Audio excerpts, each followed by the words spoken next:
Hello, everybody, all over the world.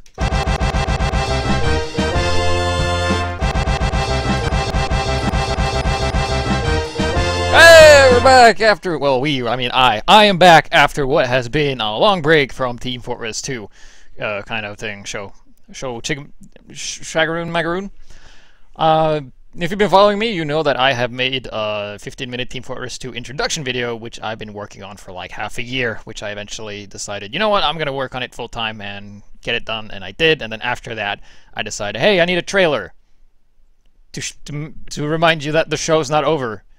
It's kind of like a DJ interrupting non-stop music to let you know he's playing non-stop music. So yeah. I got a couple of things I wanted to say, but I think I forgot some of them. But anyway, I wanted to give thanks to the Reddit new to TF2 community, that /r new to TF2.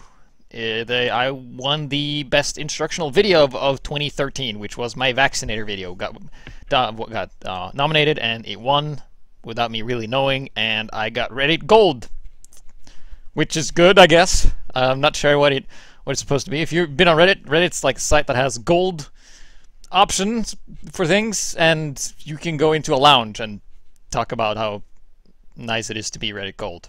I think it's expired by now. But anyway, and I want to thank everybody who wanted to. I won Caster of the Season 2000, the last UGC season. In UGC, there was like a award going on without me either knowing that. So thanks to everybody who voted for me there, and there's currently ongoing ETF12 poll, and you can vote for like your favorite player and favorite caster and favorite anything really, player, scout, soldier, roamer. No, it's for Highlanders, so it's like favorite sniper, favorite every class basically, and some other stuff. You can vote, so check that out if you played in ETF12 and you haven't already. So I think that's all that's done there. Man, it's been a while since we've done the show. Well, by me, I mean I. So, I'm currently have a backlog of things I'm going to go through. So we're going to have a couple of sniper related episodes. Not back to back, because next episode is going to be a regular HiGPS show as well. So I thought like, hey, why don't we just go into this? So we're going to look at this guy right here. This is Tseini, Finnish sniper. Friend of mine submitted this game that was from a scrim that he did, so I'm going to look up his team. He was currently there. He was playing for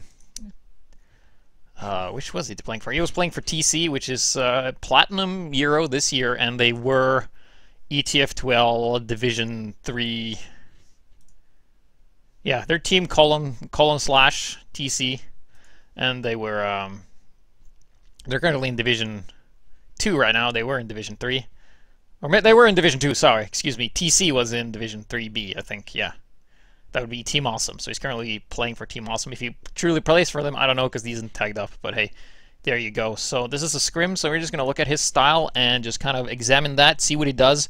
He is the kind of sniper that uses the crouch jump, jitter thing, scope jump, cancel thing that I really hate, but you know, it's a viable strategy. If you think it works, you can, but he doesn't use it all that much. We're just going to look at his sniper style. He is using the Shiv, the rifle, and the Razorback is his current loadout, so we're going to see how this plays into play and just kind of just look at his playstyle and what he does and the choices he makes. With audio this time, yes. So, let's see if I can get... Oh, crap.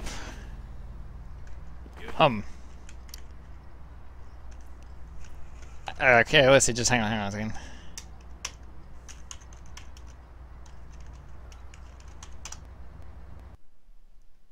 Good, this is a good demo. Alright, cool. I got my... I have a different couple of configs. So already on the first middle point here, he gets a headshot on the Pyro. He's playing against TC, and he's playing with Team Awesome. Sorry, excuse me if I got that wrong. And he lands some body shots on the Engineer and stuff. And his position is pretty good, you know, long sniper lanes, pretty standard sniper middle here. He hasn't really seen any classes of importance. And he's just battling this Engineer, and then he gets out of there. So we're just going to speed things up and down, depending on what's interesting. So here we go, once again. He's fallen back. The enemy team are capturing the middle point. He's holding down the sight line. Would really like... Let's see if I remember how to do this. He's currently giving up this entire sight line. And let's see if we can get Yeah, we can actually see where the enemies are, and there's kind of just a medic and a soldier on the point. Not sure if that's being called or like it's always, you know, a bunch of information that has to be delivered, but he could easily stay here for a while. And there's also, I don't think, yeah, it doesn't seem to be anyone really contesting there either. Although the demo distance is limited to how far you can see. So he's going to go and take this sniper lane instead. Sees the soldier, lines a headshot on him, doesn't take him out because he actually unscoped there. And that's a lot of mistakes. Very common for snipers to just, they scope in and they stay scoped in for a while, then they just unscope. And as they unscope, somebody runs into the line there. He sees the medic, he sees the demo. Okay, so he's just going to stay here and charge in. This is a very good strategy. Looking, sees the pyro, takes out the pyro again. Haven't really killed any, like, important class as far. He's only been killing pyros and engineers. And often we can see a lot of snipers, they kill like 3 classes. They kill scouts, they kill engineers, and they kill pyros, and that's about it, some snipers. So, a bit of a weird pusher coming in, so he's going to be working on the sightline here. Doesn't really get anything done. Seems a bit hesitant to move up. They lose their heavy. He's using the Razorback, so instead of killing him, he killed the heavy instead. Sees the enemy sniper, which is Maniac. Pretty competent sniper, and gets taken out by a soldier. Pretty normal, I have to say, for snipers. Like in Highlander, if you're wearing the Razorback, you can kind of expect the soldier to kind of take the spy's role to just kill you constantly, as well as the scout as well. So he's going to rotate onto the side here, and yeah, so he sees a bunch of things, and he's going to go into position here, lands a quick scope on the heavy, doesn't kill him, gets Ubered. And he's going to see the soldier run to the side here. Takes him out. Very nice frag there. Sees the medic. Takes out the medic who's running in a straight line. Being very predictable in fashion. And he has a very good position here. Trying to locate where the enemies are.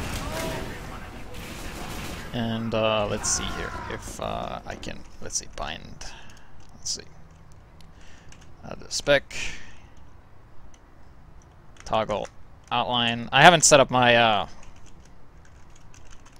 my config properly, because I have the casting config, but it breaks the viewing config here, so let's see if we can we get outlines? Is it working? Yeah, okay, so we can have outlines, cool, so we can have hacks. Hopefully he doesn't.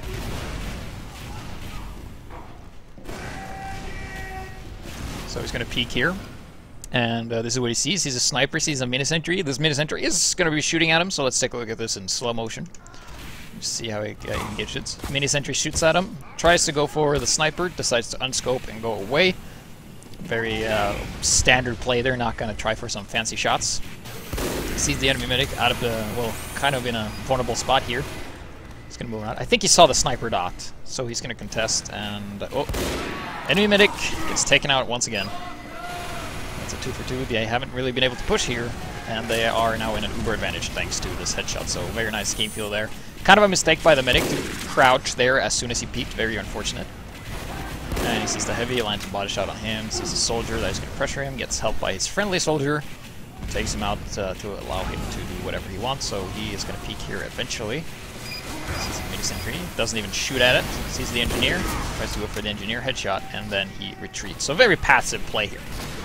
I'm not sure if I agree totally with this, but there's a scout and an engineer, and it's only him and a scout. He has a Razorback and no SMG. I think if he had SMG, he might have been able to kill the scout.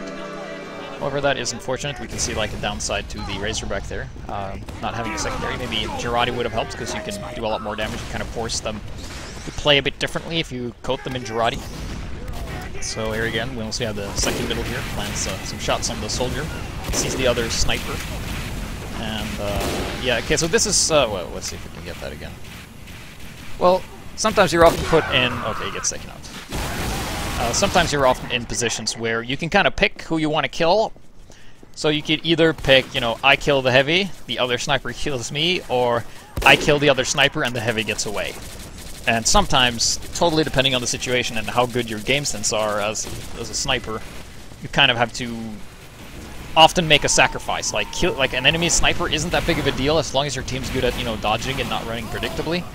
And you run predictably when you're taking damage. When you're at full health, you can be like, oh yeah, I can just strafe, you know, whatever. But as soon as people take damage and are low on health, their movement becomes really predictable and easy to shoot. So as a sniper, you know, I played a lot of leagues, and weakened players are always easier to headshot than full health players because they play very conservatively, and they always rush for health packs and always take the shortest route because they don't want to stay in combat for too long, and you can really punish them for doing this. So once again, we're seeing a bit of a passivity here. Let's see. Yeah, okay, so I wanted to back up a bit here. Let's see. Let's go to 25000. Hopefully it doesn't crash!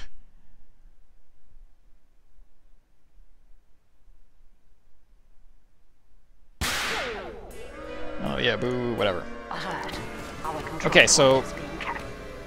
Well, let's back it up 1,000 more, actually.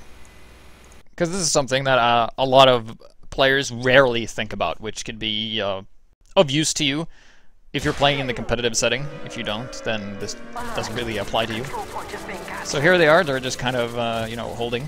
And then he decides to go... Yeah, let's see. Okay, this is important, right here. So he sees his friend get a headshot. The pyro does the... somersault of death. As you see, Maniac killed his friend, Duckley. And the door is closed, so let's see. Let's just see. Let's take a look. So if we go through the door, the sniper is actually... Where is he? Oh, well, I don't see him. Maybe he's here. Or maybe he's... Ha! Ha! I don't see him. Okay, okay, there he is. There he is. So he has pretty... not so much wide angle of the door here, so if you know the angle from this area and you know he's there, you can actually peek through on this side and the guy can't actually see you. I mean, he will know you're there, but you will have a clear shot on this demo man. So let's take a look and see what Tseini does. First of all, I'm going to have to take off drive. So he's opening the door here, and you can kind of see there's this little area here where you can actually see him, but he sees the medic. Yeah, sees the medic, sees the engineer, which is killed plenty of times, and he sees the demo man. So, in Highlander, getting the medic isn't always the right pick. We've seen a couple of times, like, you kill the medic, but the demo and the heavy is alive, and then those two without a medic completely annihilates your team because they got, like, proper position and engagement. So, here's what he does. He sees this, goes for a scope, and decides not to engage. Okay? He decides not to engage because he thinks, like, I'm gonna die if I engage, because most likely you would get one shot off and then you'd die. So he's not wrong in that assumption. And the other sniper, he is somewhere. Okay, he's down there, so he might, you know, counter-scope. And you can see there's not a lot of presence from his team, so falling back there could be a good idea. However, well, you didn't see that, but however, you, there's something called, you know, respawn waves. When you die, there's a certain amount of time before you're down. Usually it's like 20 seconds, alright? So, let's say he would have gone in there, gotten the kill, and then died. Let's say he would peek, and then got the kill, and then he would have died. There we go. So he's just gonna run away. Bravely run away. And, yeah. So he's not gonna engage, and he was 33 here. Okay, so it was the minute 33. So if this goes down to 9 minutes... Let's see, 33 seconds. They're gonna cap it, so they're gonna get more time. So let's see here. He's just gonna go, and he's not even peeking. He's being very passive. Okay, so it was like, I don't know, like 19 seconds or something. Has been added. And by now, he would have respawned, so he gets like... He sees the medic, but he doesn't have a clear shot, so he can't kill him, because he's a bit passive. And he spends a lot of time just doing nothing and just kind of waiting around. He sees a pyro, isn't even gonna body shot him when he runs away, so a bit low maximization of damage output there. I mean, if you're gonna, as a sniper, if you're gonna retreat and you can just no-scope body shot him without you losing speed, you don't have to scope, you just no-scope body shot him. Because maybe those 50 damage are, maybe that's all his health, maybe he's bluffing his health. And that allows your soldier to easily kill him and stuff like that, so... Not the most optimization here, and he sees a spy that would have been spotted by the soldier, even though he wasn't there. And he's now spent so much time that he could have died. Like, he could have died and respawned, and it would have been the same. Except that, you know, if the enemies called him, he was dead, they might have pushed. But, like, him as a sniper actually didn't do anything. He just ran around and was really passive. So... this is always, you know, in comparison to myself, I always like to be a bit more aggressive. He sees the medic, can't really do that. Low on health, he's going to spend even more time just running around, going back into spawn. Of course, this is shorter than the respawn time. You know, just running back and stuff like that, so that's what it does. And he's not even going to peek out the door, because he's being extremely passive. He's not even gonna peek. Like, it doesn't hurt to look. You can peek and run back. And then he body shots. Really weak, so nice pick there. Engineer runs into a scope, gets counter sniped by a really smart sniper. So 10 seconds respawns actually. So he wasted probably about 3 or 4 respawn wait times by being so passive and doing nothing. Medic takes him out, and that is a nice push. Nice kill, because this allows this medic to be in the uber advantage, and they can probably push out of this. So forward here. Oh, sees the other sniper, gets taken out. Let's take a look there. It went a bit fast, so let's just see what he what happened there. Let's see if I can. This is why I. This is why I don't like demos. This is why I prefer replays. Because if I just want to go back 10 seconds, I have to, like, type in the code and all that crap. And you have to wait and, like, load and all this stuff. You gotta look at my stats, though. Look at the mini on Roche. Alright. Alert. The So control let's see point what is it being is. Takes out his captured. medic. It's there. So we go around and get counter-sniped. Not being as aggressive. There we go. And there's the other sniper. Scopes in. Other sniper counter scopes and shoots him as he unscopes. So he was probably going to do a fake scoping, but the other sniper just had a luckier shot, I guess. Alert. Alert. Control point is He's being gonna move up and captured. peek through this door. And finally, he's going to be engaging. He should have been killing the soldier, because that soldier actually helped kill one of his friends, I think. Yeah, lands a headshot on him, and then he gets taken out by Spy. Sandwich, shoots him in the guts, takes him out, and then finally able to repush. As well. So, taking out the engineer again. No more mini sentries, that is always nice. Mini sentries are a pain in the ass for some of your teammates. Take some health, it's going to be retreating. Gotta grab this health back here. And it's gonna be peeking. This is very nice, very standard. Charges a full shot, lands a full headshot on the sniper. If he was wearing guarding danger shield or fully healed, he would have died anyways. So that is very nice. He can do that. He was also all by himself, so he had teammates in the front, so he was busy with that. And retreat, but hey, engineer takes him out.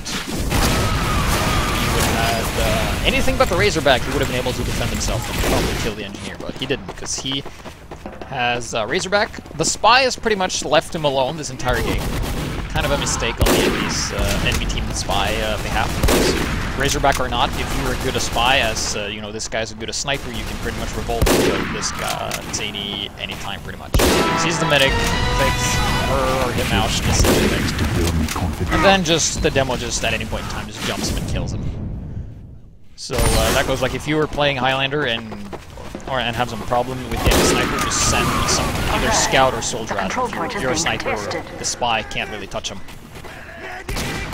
You easily, a competent soldier can just jump and kill the sniper whenever he feels like it. This is the medic. Very keen on getting the medic. I think in this situation, getting the heavy would actually be more important. So Cap there kills the other sniper, allowing him to basically. If the enemy sniper dies, it allows you to charge a full shot and land a headshot like that. So you should just do that. You know, you can get a whole different bunch of picks if the enemy sniper is dead and if the other Spy is not bothering you, which is not. So looking good for them. They're ready to push in here. They got the sniper's always important to help capture the point because you can actually stay in the back. Lands a nice headshot on this Spy there, close up in full speed. This is also nice, getting the respawners. Enemy sniper literally walks into his crosshair and all it has to do is pull the trigger, so very nice shot there. So on the side and sees the engineer, which is plenty of time just to get away. Kind of working as a bait right now. Let's see if the sticky trap is still there. No, actually it got blown off. But that's also something you can do as a sniper. You can position yourself so if other classes try and kill you, they get killed, kind of like a trap. So he's gonna not even think there's a Spy he bumped into, and you can't track him because he has the Razorback. He sees the other sniper, you're gonna be battling him. Not sure if I agree with this. He's gonna battle the sniper and spend a lot of time with the sniper who only can shoot here. So if the enemy team decide, oh, if your team decided to push through like this door, the sniper over there couldn't actually shoot them, so it's kind of a bit of a waste of time. So I would have liked for Tseini to actually go in here and just peek and see what's up, because he could potentially also counter-snipe the sniper through here if he was kind of overextending and stuff. So bit of poor positioning in my opinion, kind of like very focused on getting the sniper. It's actually not a big threat. Takes him out anyway. You got a full hit. And they're actually, like, they got a sniper pick and they still kind of not moving it, you know, even though they got him and their medic gets taken out by the other spy. So once again, I think if he, like, my understanding is always like, if you wear the Razorback, the spy isn't going to stab you, he's going to stab someone else, and most likely your medic, you know. Some spies usually tend to kill whatever they can, and if they can't get you, they just get someone else. So that means you kind of just pushing the amount of kills the spy will get on your team to someone else. And sometimes dying to a spy is actually beneficial to your team, because maybe it will be like 30 seconds where you don't actually do anything, but because the spy kills you, your team knows where the spy is and is able to kill him, so he's not able to get anyone else. Except that if the spy doesn't want to kill you, he just goes and kills your medic. And then the enemy team has a huge advantage, because, you know, if you have a sniper or not, sniper advantage, not the biggest of deals. Not really.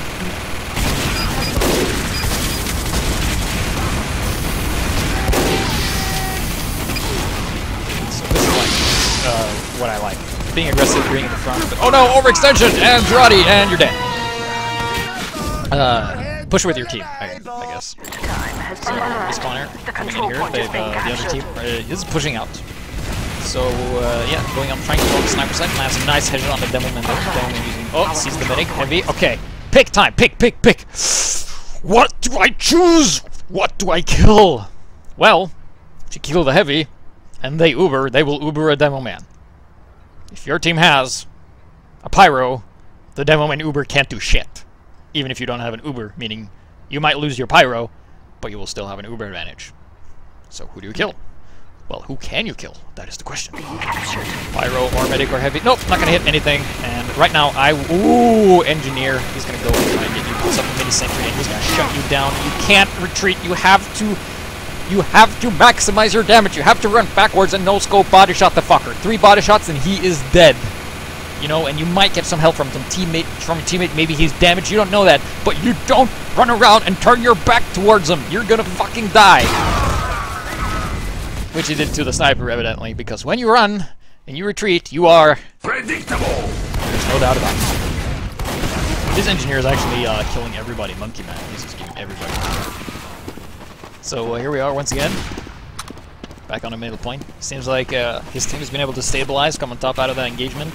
Losing a couple of players, but they're able to push up and retake the middle and maybe get the momentum they need. So he needs to go. Sees the scouts. Scouts are hard to hit because they're fast and tiny and jump and stuff like that. So his team is going to go like, so he knows his team is on the left side, so he should go on the right side, and he jump jitters. The other sniper just body shots him.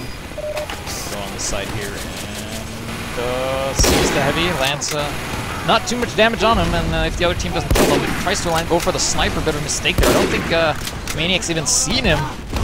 He goes for the engineer and just can't make anything. Well, he kills the engineer, and now everybody knows where he is, and actually gets the medic. Let's look at that again. Let's see. Let's like 6. Goddamn. 65800 maybe. To me, that is the kill we just saw is pretty much a luck pick, where you're just like, the medic maybe be there, and he just shoots, jumps, jitters, whatever. So let's see here in slow motion, because I don't think the other sniper was actually in a position to actually kill him. So let's look at this in slow motion here. Our control point is being captured.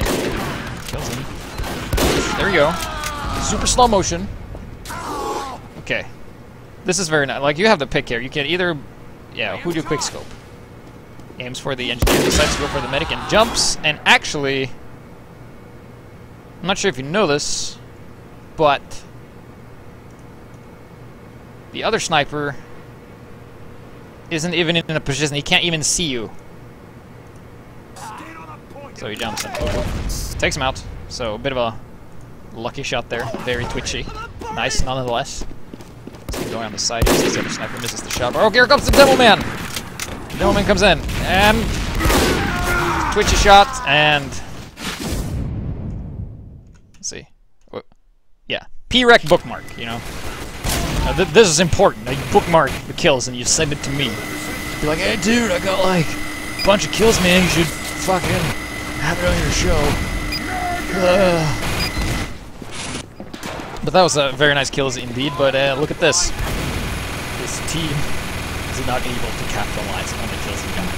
It's basically, I think most of his team were dead, so he was kind of just making sure they didn't get an Uber advantage and kill the demo, but they weren't able to do anything, and now they're back to where they were, so it's like, dude, look at the awesome drawing I drew in the sand at the beach! And then, like, a wave goes over the drawing, is like, and your friend goes, there's no drawing here.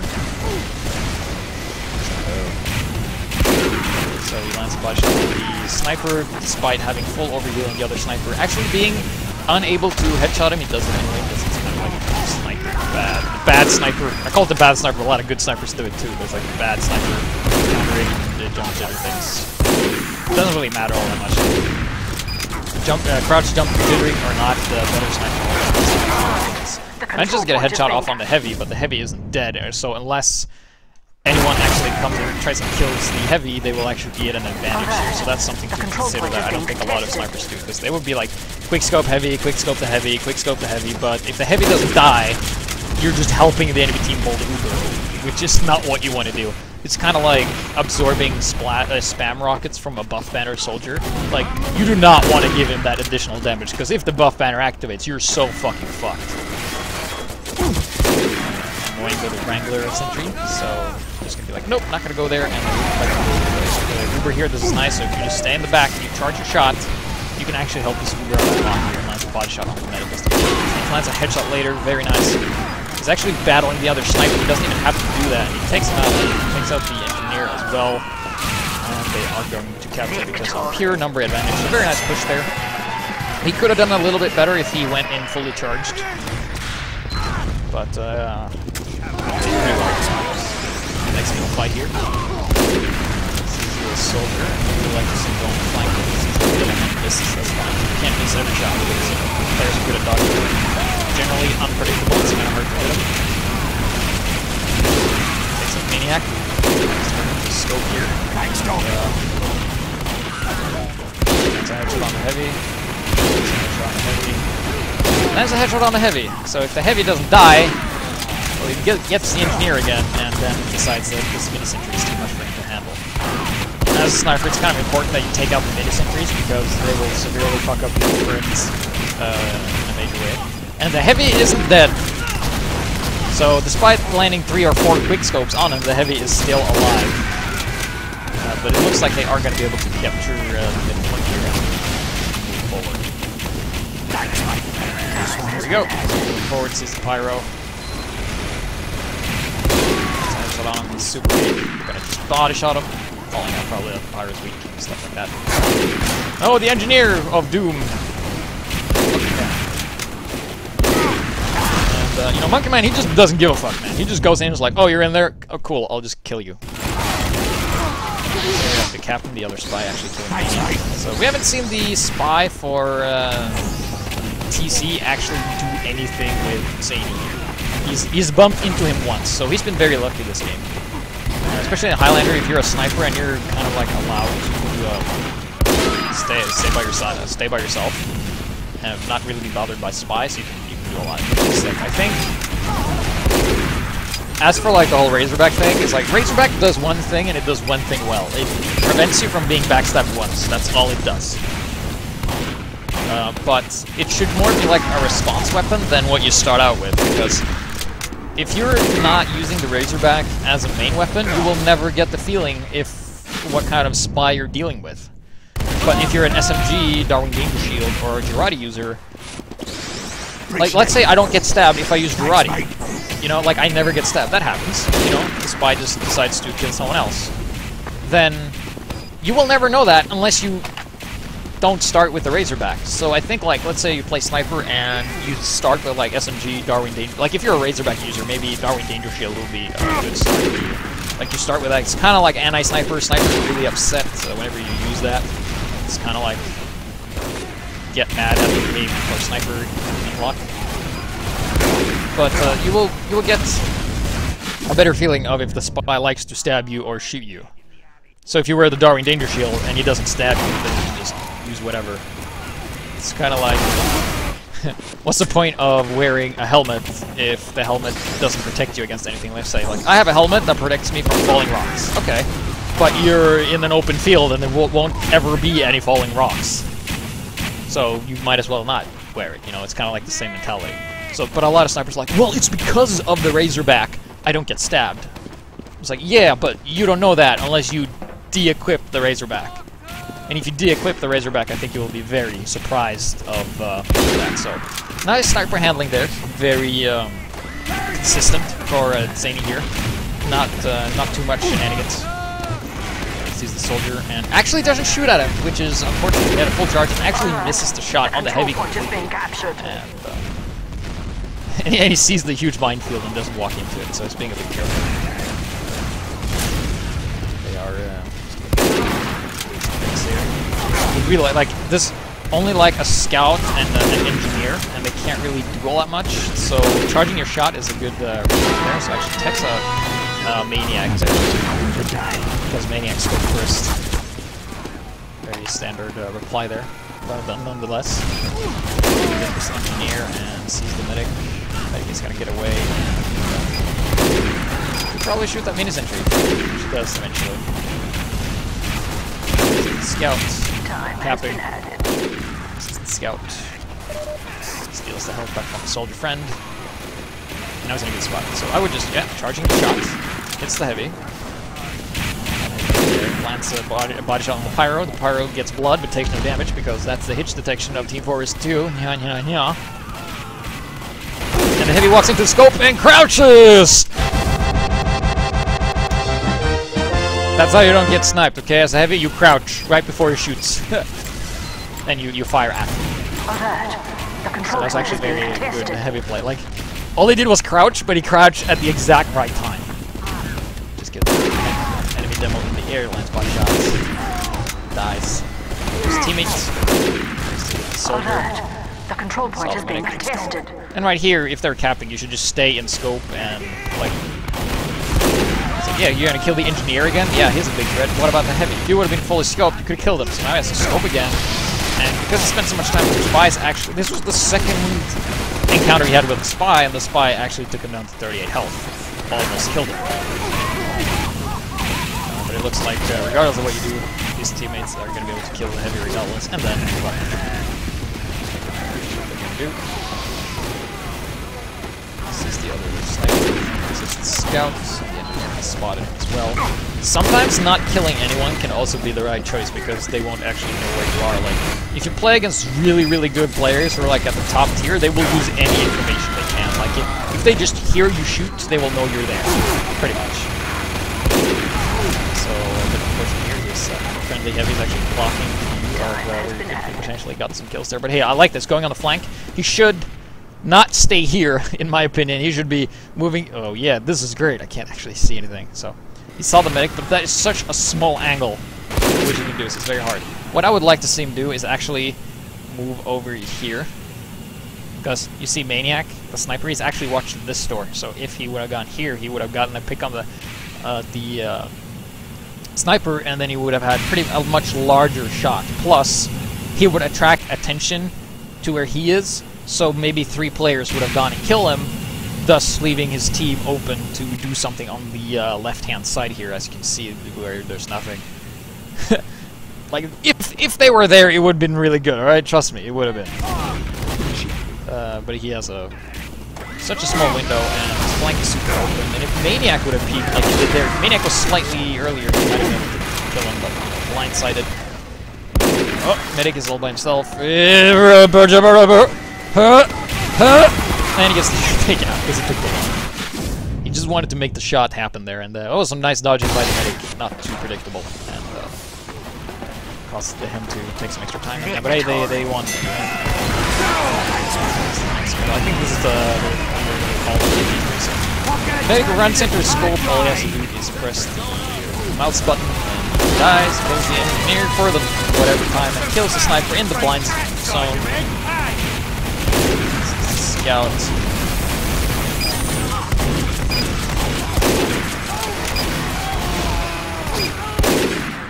Here we go. Yeah, gets the heavy as well.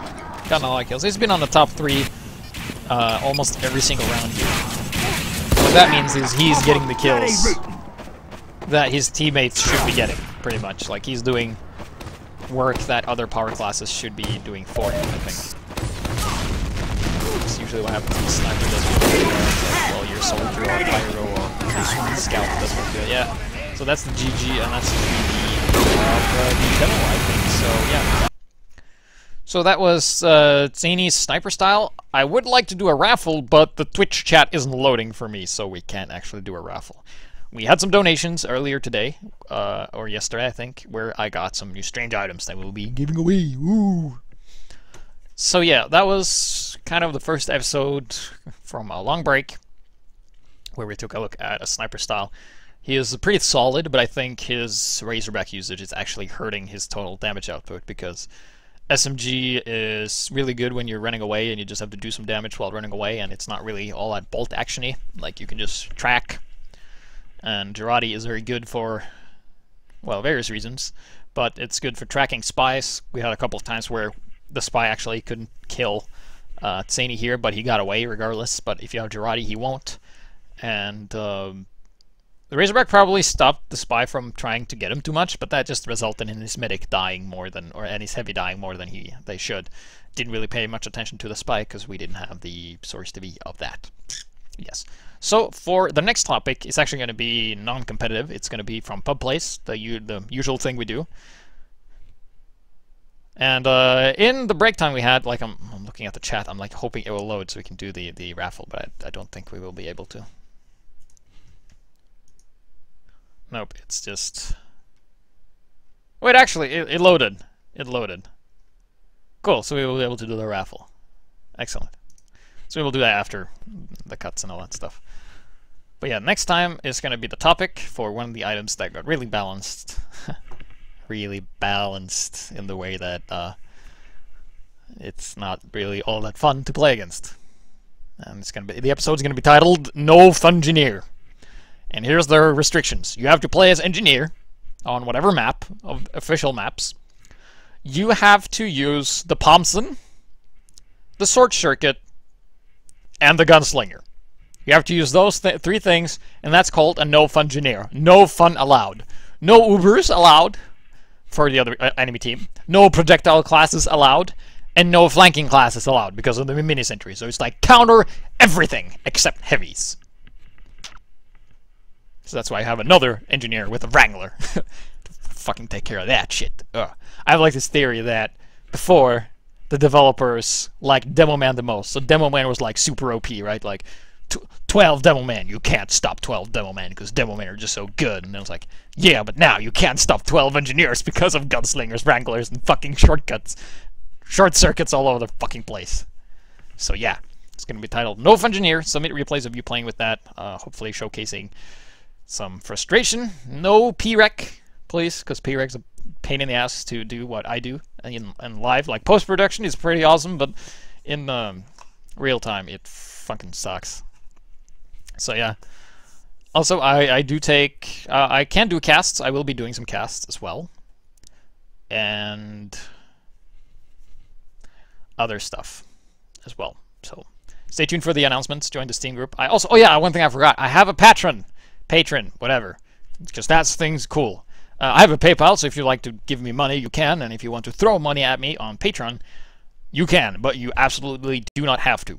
But all the funds you give to me will go to cover the expenses of stuff, because I bought some new stuff that's going to come soon. It's going to be really fucking awesome, so you better check that out. So yeah, thank you guys for watching, and we will see you next time in the episode called No Fungineer.